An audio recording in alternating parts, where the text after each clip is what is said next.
আজই ডাউনলোড করুন আর এনজয় করুন আপনার পছন্দের শো। যাবো বাবা, এই শুভ অনুষ্ঠানটা যাতে পণ্ড না হয় তার জন্য সবকিছু আমি করব। তোকে বলেছিলাম না পারু, আমার প্রতাপকে একমাত্র এই মেয়েটাই পারবে সংসারে ঠিক করে বেঁধে রাখতে। আর তো সময় হয়ে গেল না। আমরা তো রেডি। আপনাদের বাড়ির সবাই যখন এসে যাবে তখনই। বাড়ির সবাই তো এসে গেছে। কে আর বাকি আছে?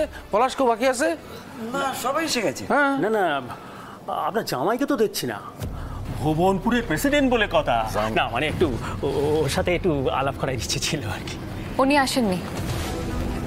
বুঝেছি, এত বড় দায়িত্ব বলে কথা। তা উনি আসবেন কখন? না, উনি আসতে পারবেন না। দেখুন মা বাবু, কিছু কথা প্রথম থেকেই স্পষ্ট করে হয়ে যাওয়া ভালো। আমার হাজব্যান্ড আসেনি কারণ আমার বাবা তাকে ইনভাইট করেনি। আরে নিমন্ত্রণ করার কি আছে? কি আমার জামাই মানে ঘরের ছেলেকে আবার আলাদা করে নিমন্ত্রণ করে গিয়েছে। লক্ষ্মী, তুমি পারুরে নিয়ে যাও, ওদিকে মেলা কাজ।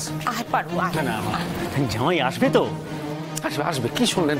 ভুবনপুরে প্রেসিডেন্ট, তার কত মেলা কাজ, বিস্তর কাজ মিটবে, আসবে। মেনেই তো নিয়েছি, তাই জন্য তো এত কিছু পর আজকে এখানে দাঁড়িয়ে রয়েছি। তাই বলে অত লোকের সামনে তুই ওইভাবে বলবি? মিথ্যে কিছু বলেছি কি? তুমি বলো না, সমাজ রীতিনীতি বলে একটা কথা নেই? তুমি কি নেমন্তন্ন করতে গেছিলে ও বাড়িতে? তুমি বলো না, ওটাকে নেমন্তন্ন করা বলো।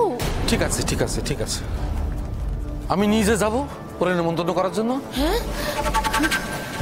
কি? হ্যাঁ, তুমি যাবে? আমি যাব।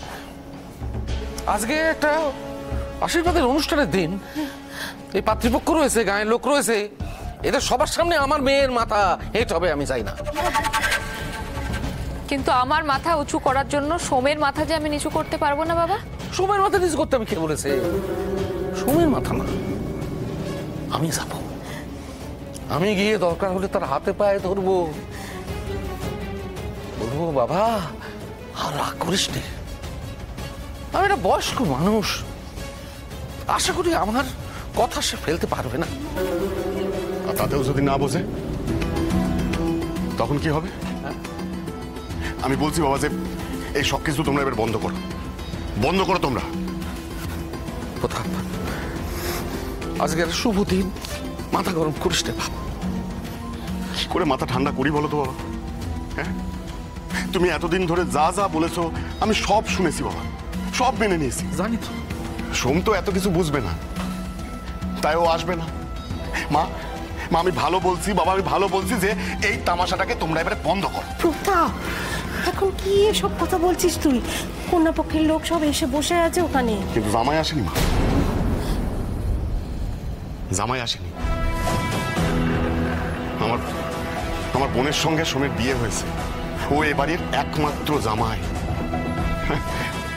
হ্যাঁ জানি আমরা সমবয়সী, কিন্তু সম্পর্কে আমি ওর থেকে একটু বড়। ও না, ও তো এখন প্রেসিডেন্ট, কেন আসবে? তাই না বাবা? কেন আসবে? কিছু মনের মধ্যে এত রাগ, এত দুঃখ পুষে রেখেছিলিস, আমি বুঝিনি বাপ। আসবে, আমি বুঝিয়ে বললে নিশ্চয়ই আসবে। তুই যাবি আমার সঙ্গে? যাবো বাবা, এই শুভ অনুষ্ঠানটা যাতে পণ্ড না হয় তার জন্য সবকিছু আমি করব।